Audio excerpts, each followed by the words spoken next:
Dios es grande y nosotros no le conocemos, ni se puede seguir la huella de sus años. Bendito sea el Señor. Quiero el día de hoy hablar acerca de la grandeza del Dios de la Biblia. Vean, la pregunta que vamos a hacer a continuación, esto va a ser un poco teológico, pero no muy técnico, no a profundidad, pero sí un poco teológico, porque no podemos tocar temas tan técnicos, tan profundos en la iglesia. Muchas personas pues no llegan a entender realmente esto, y nuestro fin es, repito, que el Señor sea exaltado, glorificado, y nos demos cuenta que Él está con nosotros a pesar de su grandeza. Pero la pregunta que nos debemos de hacer es: ¿qué es lo que conocemos de Dios en realidad? ¿Qué conocemos de Dios? Es creador de absolutamente todo lo que existe. Entonces, si nos ponemos a pensar en esto y vemos la enormidad del universo, de las millones, billones, trillones de galaxias que existen, de los millones de sistemas solares, de la creación en su totalidad, la inteligencia, la sabiduría, la intelectualidad de los seres humanos, el espíritu de los ángeles, es decir, estamos hablando de un ser que trasciende absolutamente toda la existencia. Entonces, ¿qué es lo que conocemos realmente de Dios? Porque la Escritura nos dice aquí: he aquí, Dios es grande. Aquí hay dos atributos importantes que hace resaltar Eliú en el libro de Job. Eliú resalta estos dos. Primero, he aquí, Dios es grande. Número uno, aquí está hablando de la inmensidad de Dios. Está Eliú teologizando y diciendo: Dios es grande, su grandeza es inmedible, no hay medida, es ilimitable su grandeza. Una de las razones por la cual Dios creó el espacio. Si miras hacia fuera del planeta, hacia el universo, vas a ver un impresionante vacío espacial. Pero una de las razones y los propósitos del espacio es que cuando nosotros miramos hacia el infinito del espacio, decimos: ¡qué profundidad, qué grandeza! Pues quiero decirte una cosa: detrás del espacio, al Dios crear el espacio, es para darnos una idea nada más de lo que es Él en grandeza, que es inabarcable, que no puede Dios localizarse en una zona, en una región, en una zona, en una localidad, porque su grandeza no cabría. Él lo llena todo. Entonces, he aquí, Dios es grande, y luego lo otro dice: y nosotros no le conocemos.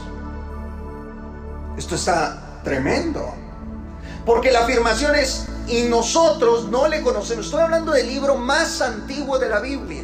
Todavía no estaba escrito ni el Antiguo Testamento ni el Nuevo Testamento, y hay un hombre aquí que está razonando, que está profundizando, que está diciendo: lo que sea el creador, Él es grande. Llega a esta conclusión por todo lo que Él mira, por todo lo que Él ve a su alrededor.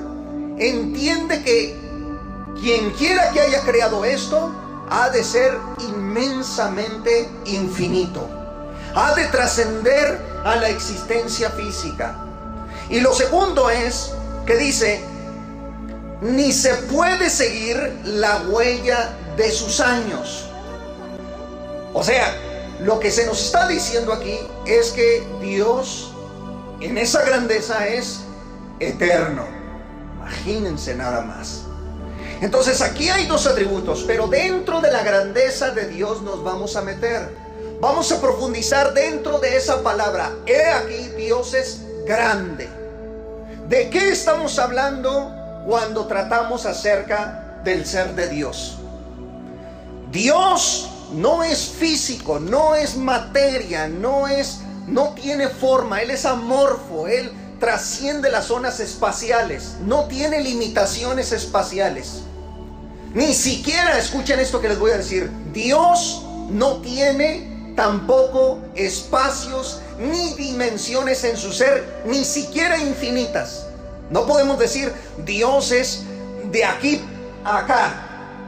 A Dios hay que medirlo de allá a acá. La Biblia describe la totalidad de Dios para darnos una idea en estos términos antropomórficos, términos humanos, un lenguaje humano. Dios le permitió a los escritores utilizar lenguaje humano para que nos diera a entender algo de Él. Y les dice: ve y dile a los hombres, a los mortales, a las mujeres, que el cielo es mi trono y la tierra el estrado de mis pies. Ese es un lenguaje humano. Dios le está diciendo a los escritores bíblicos: escríbeles y diles, el cielo es mi trono, para que ellos tengan una idea que yo estoy hacia la altura, pero también estoy en la profundidad, que yo estoy a la derecha, a la izquierda, que yo estoy en medio, que yo soy el que lo lleno todo. Ve y dile esto a los mortales. Y los mortales escribían, los santos profetas, y nos decían: dice Dios que el cielo es su trono. Bendita sea la gloria de Dios. Estamos hablando de la grandeza de Dios, iglesia. Y nosotros debemos de tener mucho cuidado cómo nos dirigimos ante ese Rey grande y potente. No estamos tratando, ¿verdad?, con alguna criatura, porque todo lo que existe es criatura. Dios está fuera de lo creado. Esto es impresionante. Dios está fuera de lo creado. Todo lo que existe se resume en criatura. No importa de qué estés hablando. Háblame del espacio, del tiempo, de las estrellas, del universo, de la materia, de los organismos vivos más diminutos de la tierra. Háblame de lo que quieras. Todo lo que me digas del universo es criatura. Se resume en criatura. Pero fuera de esto está la totalidad y la grandeza del Dios todopoderoso, del Dios de la Biblia, el cual no debe de ser confundido con el Dios del Islam. Tampoco debe ser confundido con el Dios o con las creencias de los seres humanos. Una cosa es que digas: yo creo en Dios. Y ¿sabes una cosa? Hay muchos científicos que creen en Dios. Hay muchos intelectuales que creen en Dios, pero a su modo, en su forma, en sus conceptos, en su sabiduría, en su intelectualidad. Pero la pregunta es: ¿creen en el Dios que describe la Biblia? Porque el Dios descrito en las Sagradas Escrituras es tan enorme, tan grande, trascendente, pero también Él toma tiempo para dedicarse a ti, a tu familia y a tu vida. Imagínense nada más. Es tan grande que Él muy bien pudo haber dicho: aquí los crié y ahí los dejo, a ver ustedes cómo le hacen. Mas sin embargo, Él creó todo lo que existe y aún así se digna para estar entre los mortales. Bendita sea su gloria para siempre. Analizando la palabra de Dios, encontramos que lo que conocemos de Dios, escuchen lo que les voy a decir, lo único que conocemos de Dios es lo que está escrito. Otra vez voy a decirlo. Lo único que conocemos de Dios es lo que la Biblia nos dice de Él. Y eso es lo que creo. No puedo razonar fuera de las Sagradas Escrituras porque mi lógica y mi razón están caídas desde el pecado en Génesis, con Adán y Eva. Nuestra lógica está caída y bajo pecado.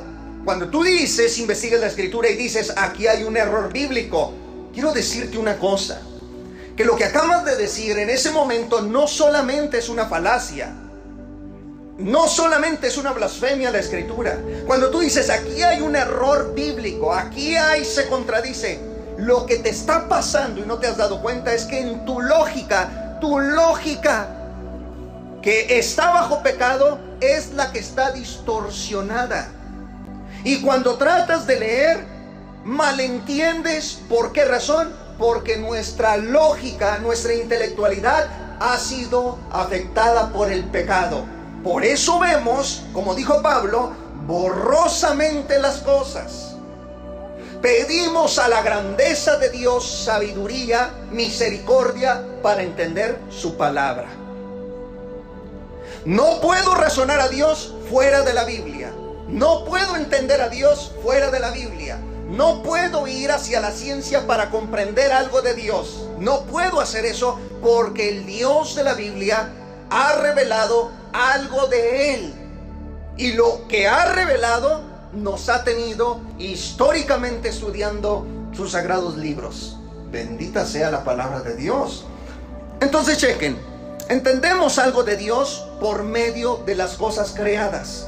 Romanos capítulo 1 verso 20 nos dice así: porque las cosas invisibles de Él, atentos, porque las cosas invisibles de Él, su eterno poder y deidad, se hacen claramente visibles desde la creación del mundo, siendo entendidas por medio de las cosas hechas, de modo que no tienen excusa.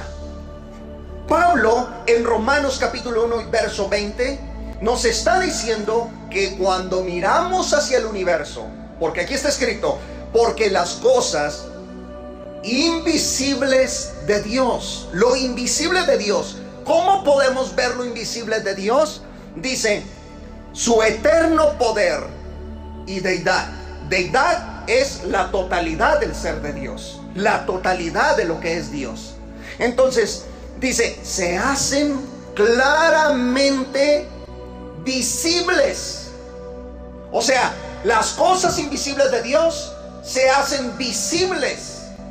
¿De qué manera? Dice, desde la creación del mundo, siendo entendidas, aquí entra el entendimiento humano, limitado, diminuto ante la grandeza del gran rey. Y dice, siendo entendidas por medio de las cosas hechas, de modo que no tienen excusa. Pablo nos está diciendo, cuando mires el universo material, cuando percibas algo del espacio-tiempo, cuando se entienda algo sobre el sol, sobre la luna, sobre todo lo creado, sobre los animales, sobre el reino mineral, etcétera, todo lo que miras te está diciendo algo. Por aquí pasó un creador. De otra manera, ¿cómo poder entender? Por ejemplo, miren, ¿cómo poder entender la creación? Si no hay un creador, ¿cómo podemos entender la creación? Científicamente, cuando se habla de la nada, que antes de que existiera el universo, se dice no había nada. Para los científicos, la nada no es el absoluto cero. La nada es algo para los científicos. ¿Sabían eso? Cuando el científico dice, los científicos materialistas dicen, antes de que existiera el universo no había nada. No piense en ningún momento que para ellos el concepto de la nada es un absoluto cero. Para ellos la nada es algo. ¿En qué sentido? Ellos dicen que antes de que el universo material estuviera, había un espacio vacío, silencioso. No había materia, pero sí había algo. ¿Qué era ese algo? El espacio vacío. Había un vacío silencioso. A eso le llaman nada. Y de pronto algo explotó, el Big Bang. Algo explotó y empezó a formar y a extender el espacio-tiempo. Salió de la nada, del vacío, todas las cosas que existen. Pero cuando uno piensa en eso y pregunta, ¿qué había antes del vacío? ¿Qué fue lo que hizo que el vacío estuviese existiendo para que después creara el universo? La respuesta es escalofriante. Los científicos dicen es absurdo, ilógico, irracional percibir algo antes de ese vacío, y se cierran porque no quieren aceptar que tuvo que haber un momento antes de que iniciara el primer segundo, o mejor dicho, el primer instante de tiempo en el universo. El primer instante de tiempo. Para decirlo en términos más fuertes, el segundo se mide. Si tu reloj está en lo que el segundo hace esto, hay un espacio dentro del segundo. El segundo no es la medida del tiempo más corta que existe. Dentro del segundo hay un espacio temporal también. Hay tiempo. Los científicos lograron medir el tiempo registrado más corto, al cual le llaman septosegundo. El septosegundo es la medida de tiempo más corta jamás registrada por la ciencia. Antes de que existiera el primer septosegundo, ¿qué había? La Biblia dice, en el principio, o sea, en el primer septosegundo, en el principio, Bereshit, creó Dios. Si creó Dios, es porque este Dios de la Biblia tuvo que haber estado antes del primer septosegundo, antes del primer momento de tiempo.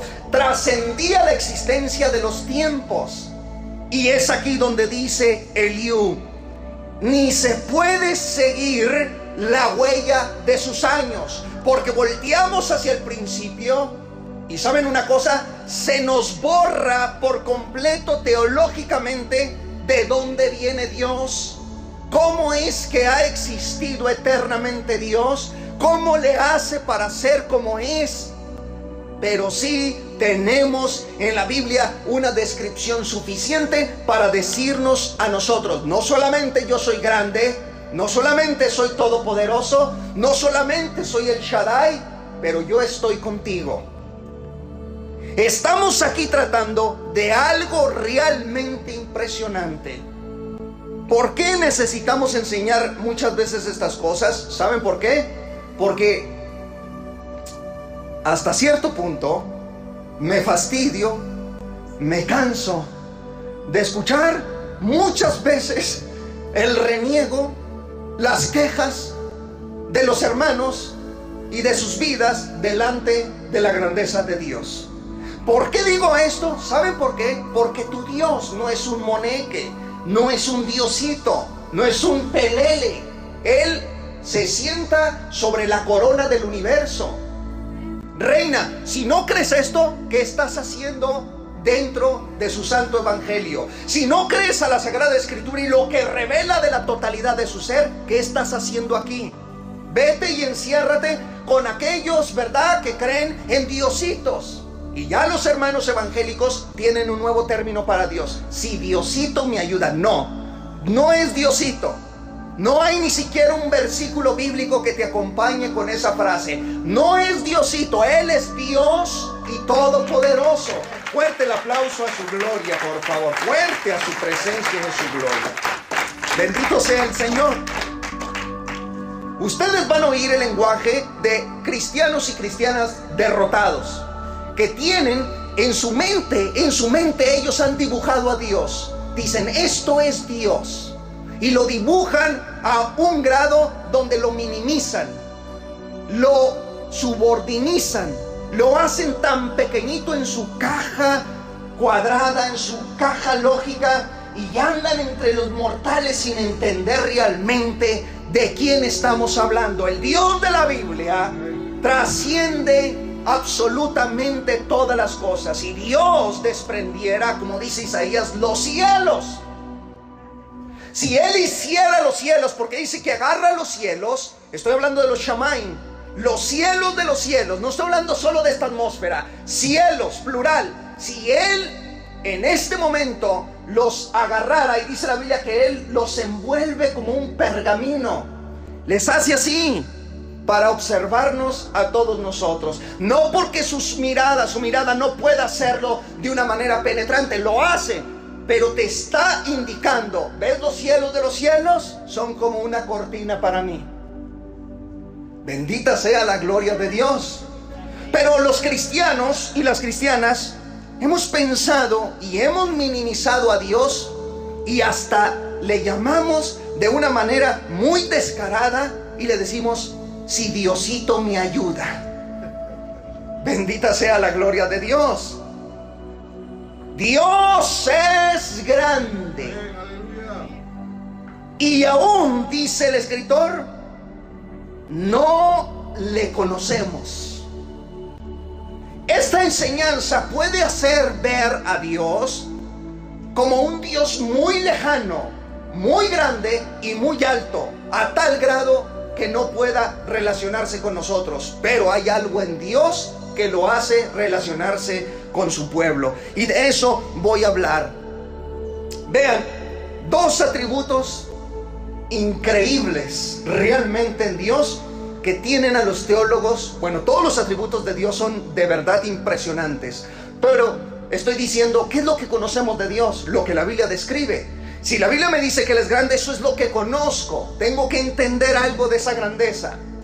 No nos está diciendo, es imposible que conozcas a Dios. No, ¿qué es lo que conocemos de Él? Bien, dos atributos increíbles que los seres humanos debemos de tener muy en cuenta acerca de Dios. Él ha intervenido en este mundo porque lo ha creado. Él es dueño, Él es Señor, Él es el Rey de este universo. Y los tiempos que Él ha fijado son perfectos.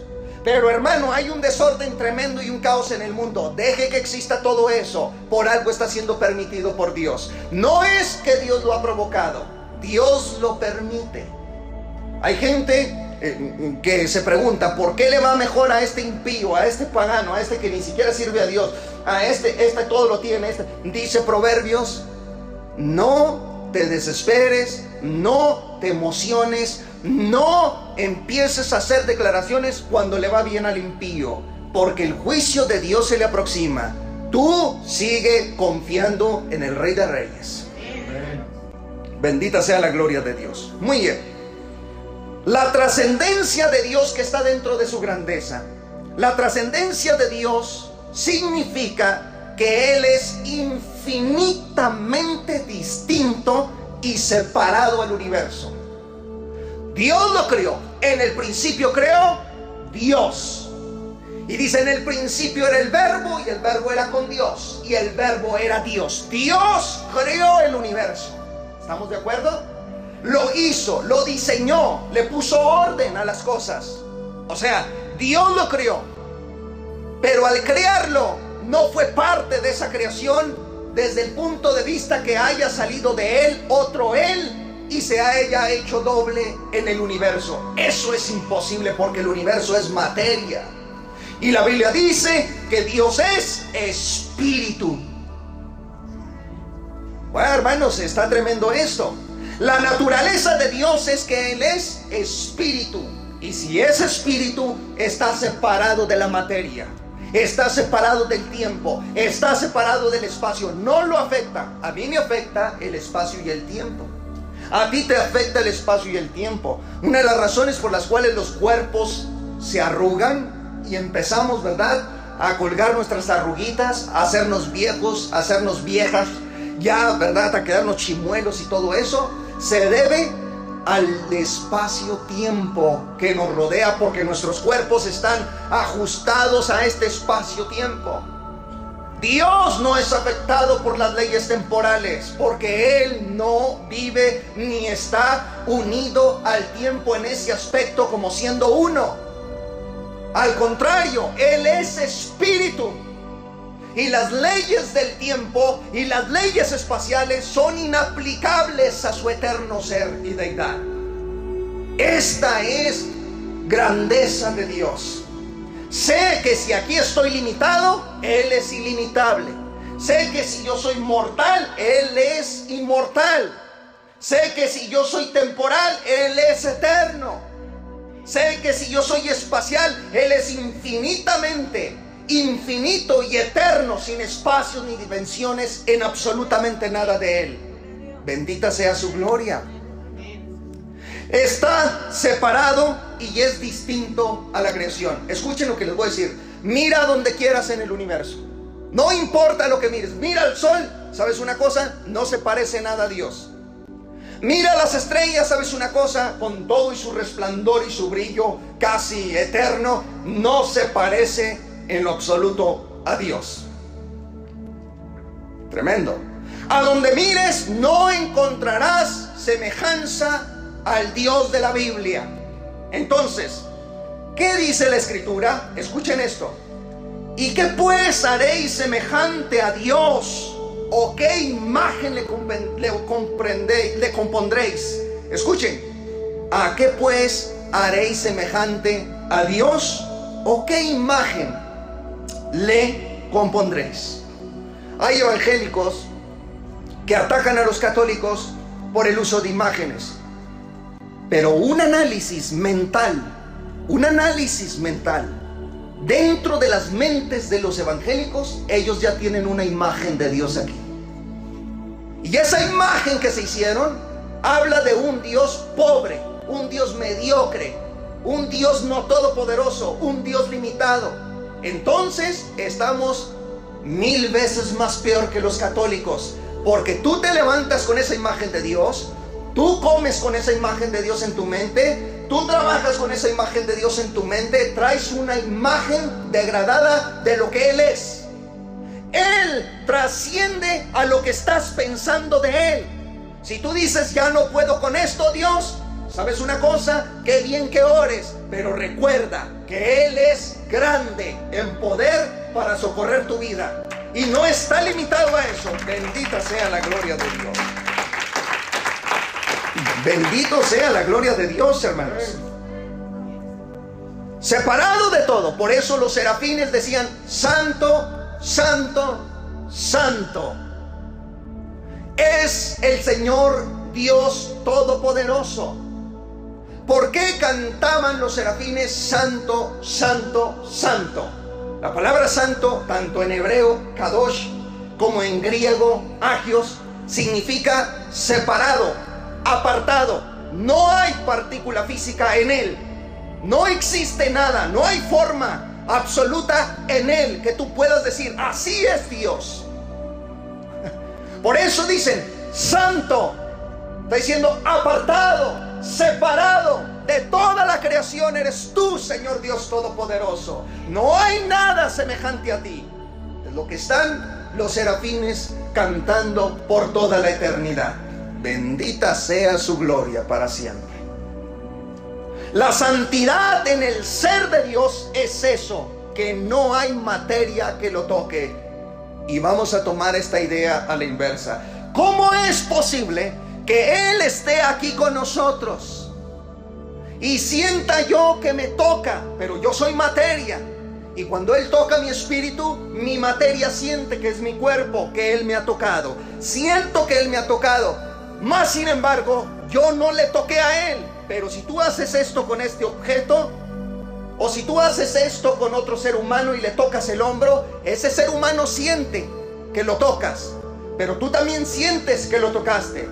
¿Cómo es posible en el Espíritu de Dios que Él me toque, mas sin embargo Él no sienta que yo le toqué al momento de que Él me tocó? Esto es impresionante, pero por eso en el infinito y en la sabiduría de Dios, Él es santo, apartado, separado. Mi santidad se reduce a nada. Mi justicia son como trapos de inmundicia, dice la Escritura. Dice que todas nuestras obras comparadas a Él son como trapos de inmundicia. ¿Sabían ustedes qué es un trapo de inmundicia? Hay dos ideas culturales en Israel para el trapo de inmundicia. La primera es que el trapo de inmundicia era utilizado por las antiguas mujeres hebreas como una toalla para su menstruación. Ese era un trapo de inmundicia. La otra es que la mujer hebrea le lavaba a su esposo un trapito que él se llevaba a trabajar. Cuando iba a trabajar y tenía que hacer del baño, él se limpiaba con ese trapo y lo regresaba a casa y ahí lo lavaba su mujer. ¿Sabes una cosa?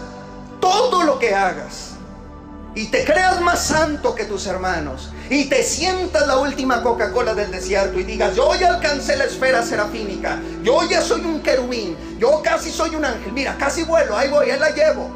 Todo eso delante de la grandeza y la trascendencia de Dios es como un trapo de inmundicia delante del Rey. Estamos hablando del ser que lo llena todo, hermanos. Trasciende la existencia, se separa infinitamente de nosotros en cuanto a existencia, porque su modo de existir es diferente a nuestro modo de existir. Mi modo de existir es temporal, limitado, es finito. Mi mente no comprende muchas cosas. Mi vida está en esta pelota de polvo que flota en el espacio. Aquí estoy yo. Él no, Él es atemporal, Él es eterno, Él es grande, Él es infinito. Él trasciende todo lo que yo soy. Bendita sea su gloria. Entonces, ¿quién soy? ¿Cómo soy? Y lo que hago en esta vida es incomparable al ser de Dios. Estoy hablando en esta iglesia de la grandeza de Dios, que incluye uno de sus atributos: trascendencia. Él está infinitamente separado de la existencia física. Su modo de ser es eterno. Es eterno. Y lo eterno no tiene nada que ver con el tiempo. Bendita la gloria del Señor. ¿Estamos comprendiendo un poco? Bien.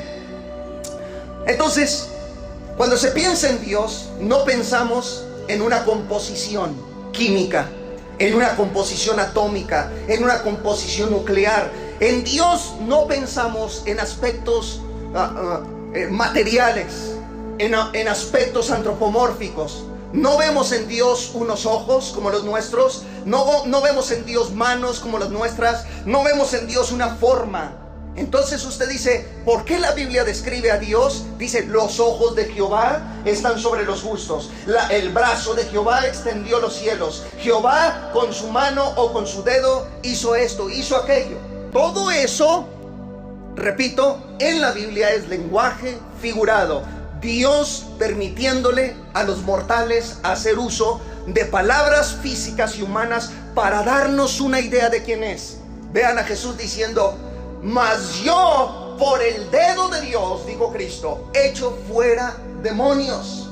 No estaba hablando de un dedo gigantesco en el ser de Dios. Lo que Jesús estaba describiendo era el poder de que Dios todo lo puede, todo lo hace. Pero no hay forma humana, material, nuclear, atómica, física en el ser de Dios. Esto no es posible en Dios, porque Él es espíritu.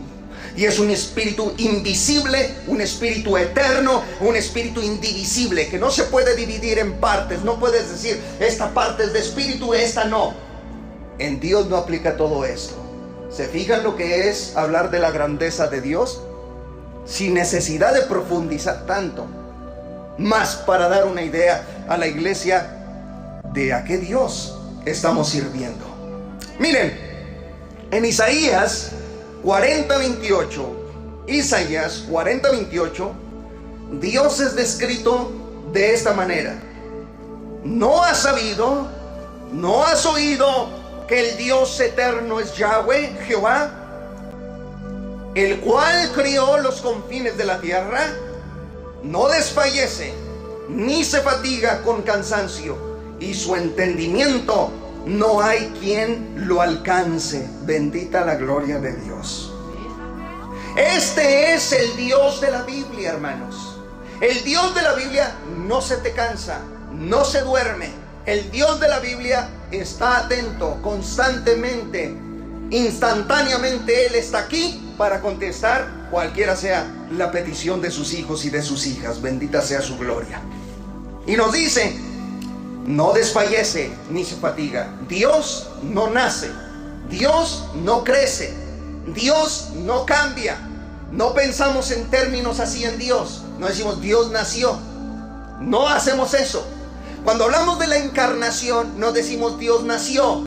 Decimos: el Hijo de Dios tomó carne, tomó un cuerpo, y ese cuerpo, ese hombre Jesús, ese ser humano, fue el que nació.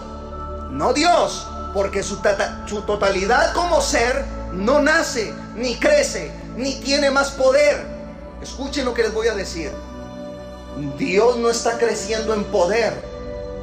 Afirmar que Dios está creciendo en poder es decir que Él en algún tiempo de la eternidad no tenía suficiente poder y entonces crecía poquito a poquito hasta ser el Dios que hoy conocemos.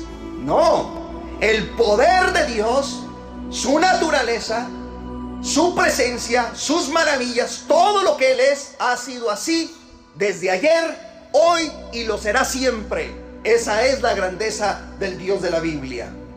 Por eso les decía al principio, no puedo, ¿verdad?, decir, bueno, los científicos dicen esto de Dios, su concepto de Dios está equivocado. Bueno, aquel dice esto de Dios, su concepto de Dios puede estar equivocado. La única forma, el único lente, el único filtro para entender un poco de lo que es la grandeza y de lo que es Dios es la Biblia. Las Sagradas Escrituras que nos dicen algo acerca de este Dios maravilloso. Y bendito sea para siempre. Otra escritura, Hebreos capítulo 1, verso 10.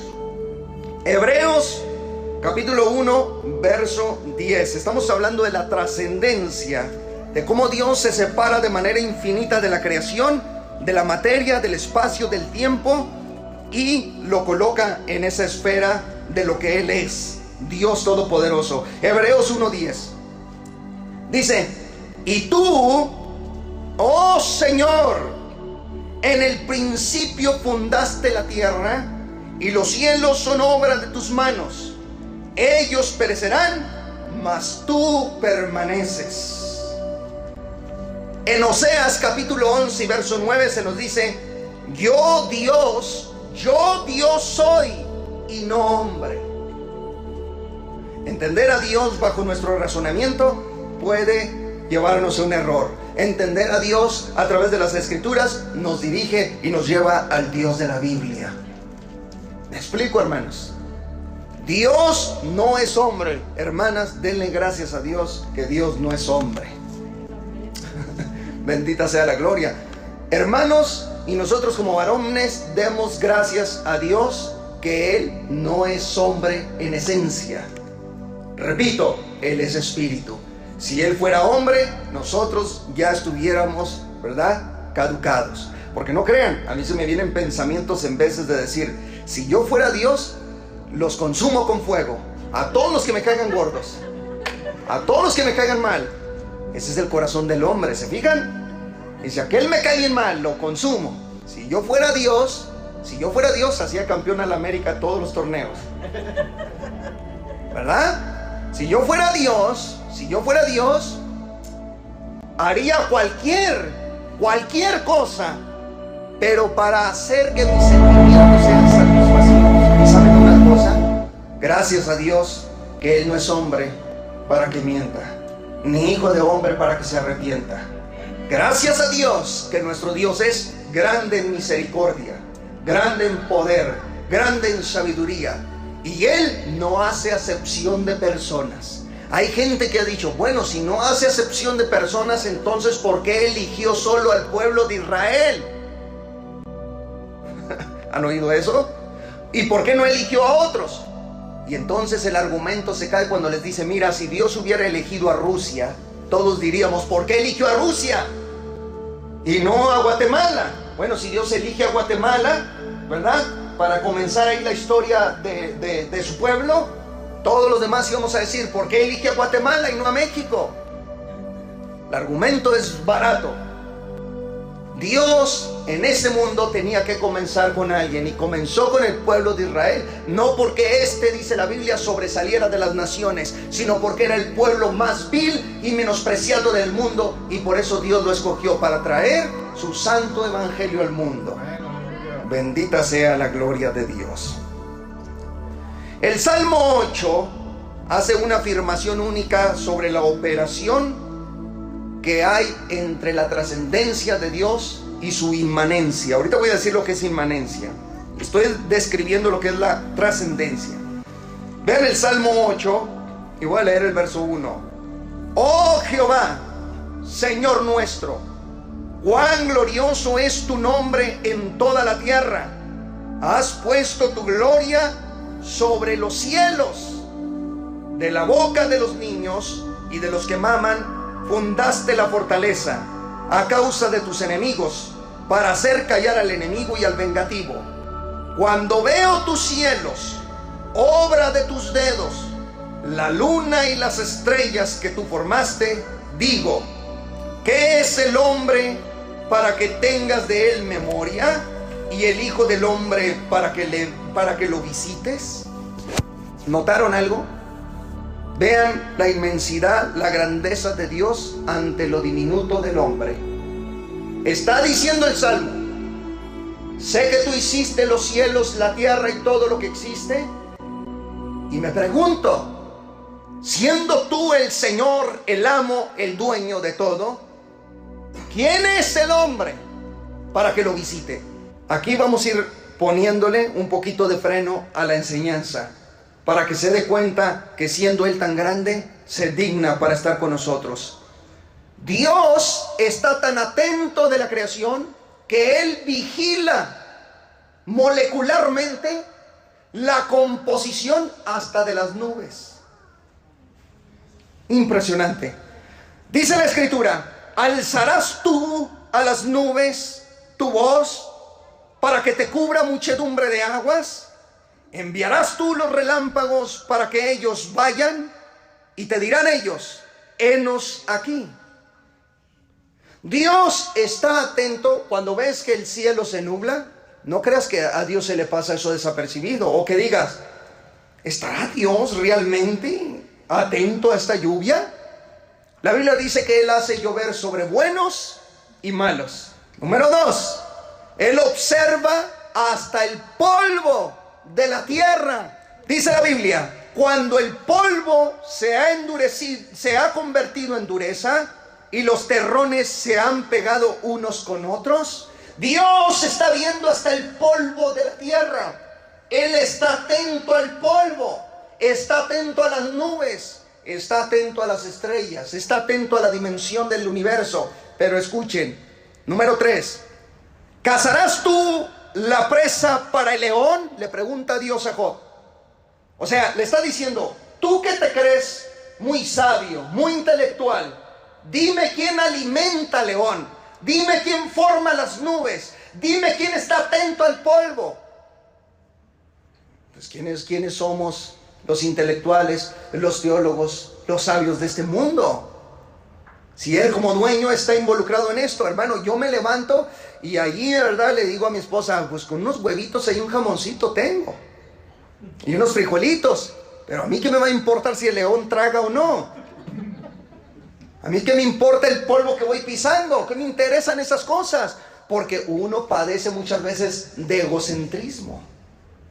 Pero vean, Dios le está diciendo: dime quién alimenta al león. Está tremendo. Escuchen: ¿saciarás el hambre de los leoncillos cuando están echados en las cuevas o se están en sus guaridas para acechar? Ahí está Dios. Él es inmanente, Él es íntimo a su creación. Está ahí entre las cuevas de los leones, de los leoncillos. Número 4, Él oye hasta el clamor de los cuervos. De los cuervos, considerado animal de rapiña, animal inmundo, aún está atento Dios. Y quiero que escuchen este texto. Otra pregunta: ¿quién prepara al cuervo su alimento? Cuando sus polluelos claman a Dios y andan errantes por falta de comida, está el cuervo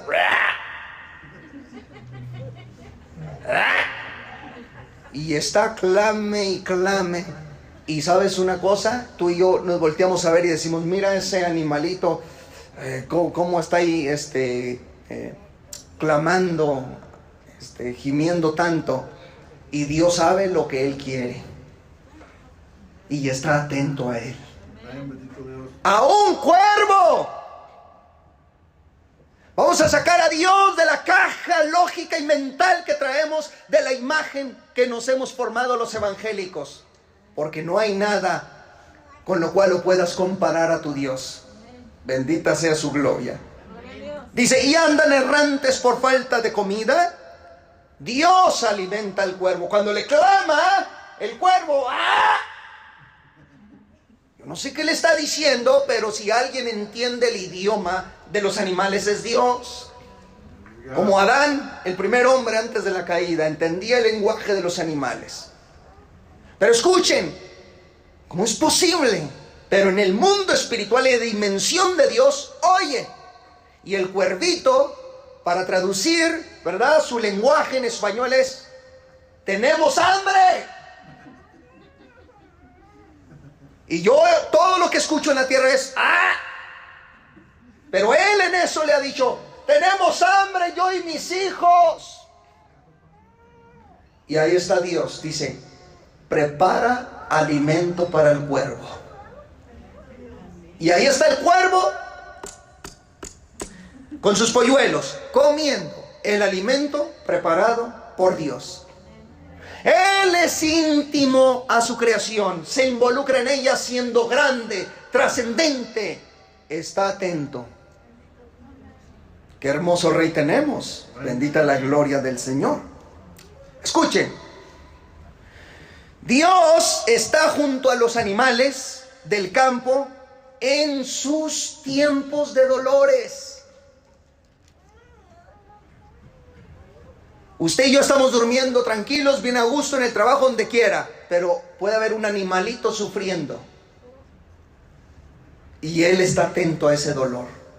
Dice la Escritura en el libro más antiguo de la Biblia: ¿sabes tú el tiempo en que paren las cabras monteses? ¿O miraste tú las ciervas cuando están pariendo? ¿Contaste tú los meses de su preñez? ¿Y sabes el tiempo cuando han de parir? Se encorvan, hacen salir sus hijos, pasan sus dolores, sus hijos se fortalecen, crecen con el pasto, salen y no vuelven a ellas. Él está atento a los dolores de estos animalitos, porque Él está involucrado en este mundo. Aunque el hombre y la mujer no lo piensen así, Él sigue entre nosotros. No dejará la tierra hasta que cumpla los tiempos profetizados. Es más, escuchen lo que les voy a decir. Dios observa y prepara el camino hasta los gusanos. Dice la Biblia: y preparó Jehová Dios una calabacera, la cual creció sobre Jonás para que hiciese sombra sobre su cabeza y le librase de su malestar. Y Jonás se alegró grandemente por la calabacera, pero al venir el alba del día siguiente, Dios preparó un gusano, el cual hirió la calabacera y se secó. Pero ¿en qué se fija nuestro Creador? En un gusano. ¿Cuántas veces no le he clamado, le he pedido, y ahí se fija en un gusano? Está tremendo, ¿no? Pero Él está atento a los gusanitos. Al reino microscópico, Él está atento. Él tiene el control. La Biblia dice en Hebreos capítulo 1, verso 1, Dios habiendo hablado muchas veces y de muchas maneras en otro tiempo por los profetas, en estos postreros días, dice, nos ha hablado por el Hijo, a quien constituyó heredero de todo y por quien hizo a sí mismo el universo, siendo el resplandor de su gloria y la imagen misma de su sustancia. Y escuchen esto: y quien sustenta todas las cosas con la palabra de su poder. ¿Qué nos está diciendo la Biblia? Que cuando Dios mira hacia el reino microscópico de los insectos y de cualquier bacteria, lo que sea, Él entiende y todo lo gobierna con la potencia de su palabra. Sustenta a cada mundo, a cada reino, con la palabra de su poder. Está atento. A un gusano estuvo atento. Estuvo atento a Jonás, el profeta, pero estuvo atento también hacia un gusano. Está involucrado hasta con los gusanos. Si Dios es inmanente a su creación, ¿aún dudas? ¿Aún dudas de que Él está atento a ti? Escuchen: mirad las aves de los cielos, O mirad las aves del cielo, dice Cristo, que no siembran, ni ciegan, ni recogen en graneros, y vuestro Padre Celestial las alimenta. ¿No valéis vosotros mucho más que ellas? Hermano y hermana, si Dios está atento a un cuervo, al polvo de la tierra, a la composición molecular de las nubes, si está atento a un gusano, dice Cristo, ¿no valéis vosotros más que ellas? Yo pienso